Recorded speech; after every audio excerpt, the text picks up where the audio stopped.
Like we have the art fair, which has become very popular, and you have international artists also exhibiting, and yet it's done very professionally. So you feel that once the international brands can come into India, you think it'll get a lot of fame. So what happened? The show which is happening is done very, very professionally.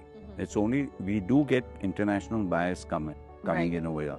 But what happens is when you have a fair in Hong Kong, you not only have the buyers coming in, but you also have participation coming from other all walks of all over the world. world, You know, yes. European jewelry companies are displaying, Chinese, Indian, and if you have Turkish and every part. So Yes.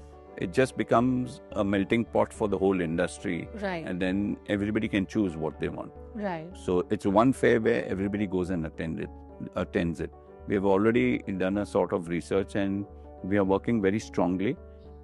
The biggest problem that India today has is it doesn't have the infrastructure to host such things. Okay. That's the biggest issue that we have. So even the jewelry show which we do over here, Right. it's split into two places. Now having it at two locations is always a problem, and especially in a city like Bombay where there's so much traffic. So you usually had this fair in Bombay, and where is the other city you're planning to have it? No, so we are still working. So they have one in Bombay. They do a smaller show in Goa and in Bangalore. Oh, And they're targeting to do a show now in Delhi and use Delhi's infrastructure. okay.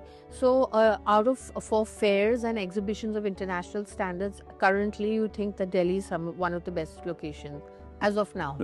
No, the location would always be Bombay because Yes, the trade is in Bombay. Yes. So it's just easier to get goods in and out. And even for clients, if they, even after the show, they can come into the offices.